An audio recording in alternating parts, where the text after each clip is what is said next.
Ok, pas tous. Bienvenue sur la chaîne des panafricanistes par essence, par conviction ou par excellence. Celle des citoyens kémites par nécessité et obligation de combat. Nous sommes une chaîne qui n'est guidée que par nos ancêtres et rien que par des ancêtres qui appartiennent à l'égrégore du monde noir. Par conséquent, nous ne croyons en aucun Dieu venu de l'étranger.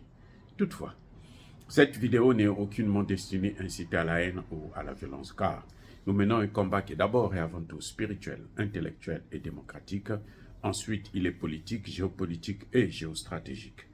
Contre l'impérialisme, le colonialisme, le néocolonialisme et l'endocolonat, qui sont tous qualifiés de crimes contre l'humanité.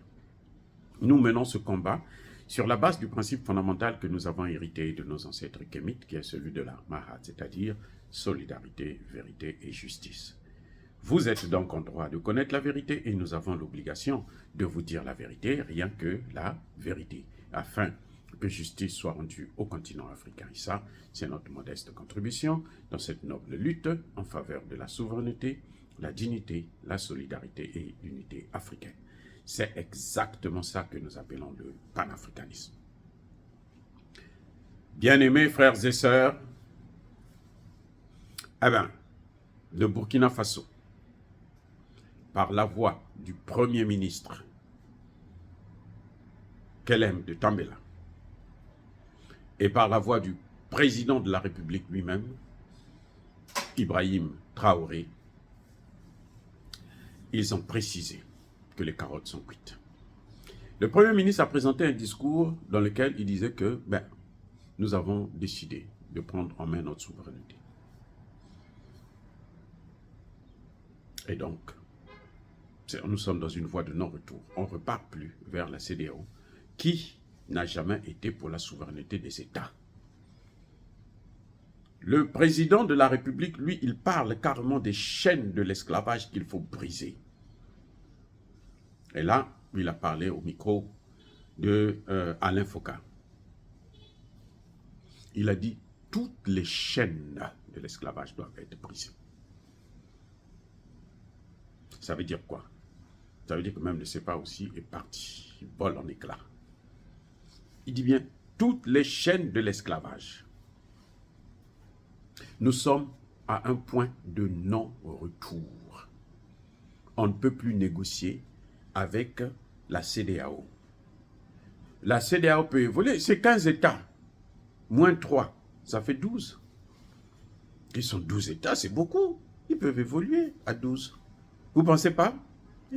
Ils peuvent bien évoluer. La Mauritanie est sortie de là il y a une vingtaine d'années. La CEDEAO n'est pas morte. La CEDEAO continue sans la Mauritanie. Toujours à cause de ces mêmes imbécilités.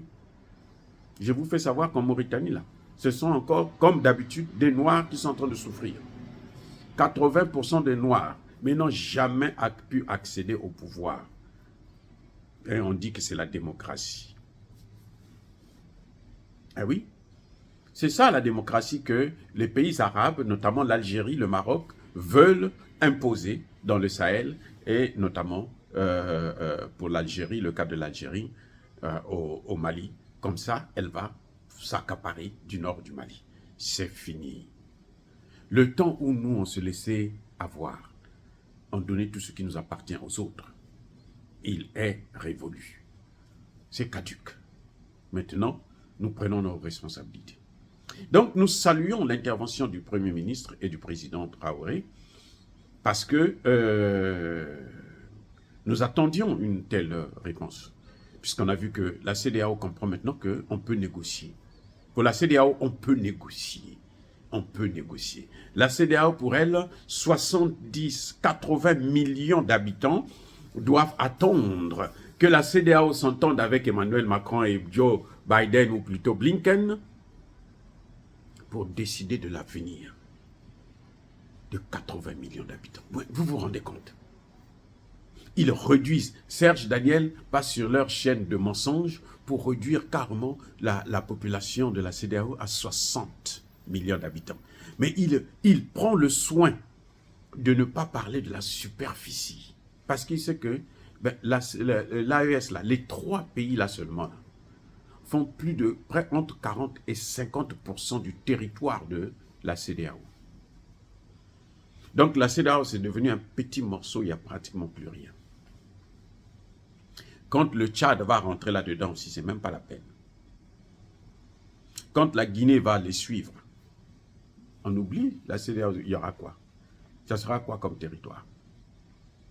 Maintenant, Tinubu, qui est allé en France pour une visite privée de 2 semaines, au lieu d'aller régler les problèmes de son frère au Niger, il a préféré aller satisfaire Emmanuel Macron. Il peut prendre tout son temps maintenant. Il peut rester là-bas même 1 an. Il n'y a pas un problème pour l'AES. Puisque les négociations sont terminées. Tinubu peut rester là-bas 1 an.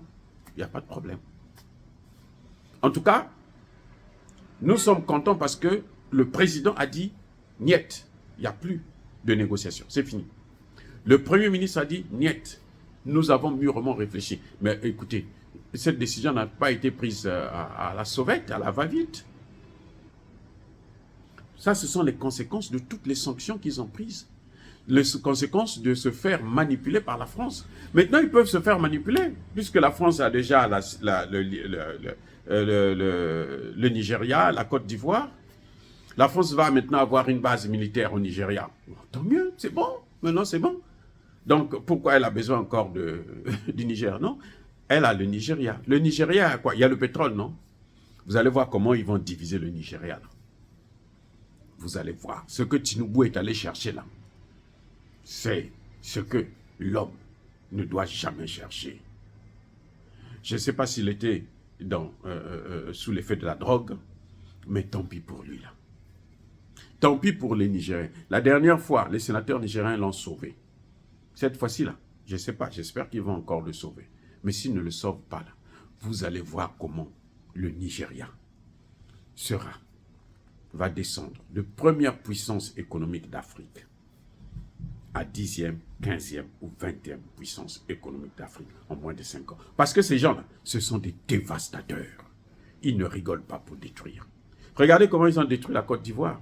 On a beau nous dire ce que l'on veut. Regardez, des quelques années là, 12 ans d'Alassane Ouattara, ou 13 ans même, 14 ans d'Alassane Ouattara. La Côte d'Ivoire est le pays le plus endetté d'Afrique francophone actuellement, avec 35 milliards de dollars de dette. Même le Congo, Brazzaville, qui était devenu le pays le plus endetté, avec une dette qui a été insoutenable de 117% et autour de 9 milliards. La Côte d'Ivoire est maintenant à 35 milliards. Donc, ils peuvent rester avec leur CEDEAO et puis continuer à s'endetter. Nous, on n'en veut plus. Les populations de ces pays-là, quand elles vont prendre conscience, nous viendrons avec eux. Nous, on soutient tous ceux qui veulent se libérer du joug du colonialisme et de l'esclavage. Dire cela, c'est inciter à la haine ou à la violence, non. Yaba colère, Yamadem. Encore une fois de plus, bien-aimés frères et sœurs, je persiste et je signe. Soyez bénis, soyez abondamment bénis par le Dieu de Kémit et par nos ancêtres angélisés. Mais que tous ceux qui persécutent le continent africain le pillent et le déstabilisent, qu'ils soient noirs, blancs, chinois, arabes, juifs, indiens ou qui qu'ils soient punis, maudits, foudroyés, neutralisés, écrasés, effacés par le Dieu de Kémit et par nos ancêtres angélisés. Vive l'Afrique éternelle. J'ai dit et j'assume.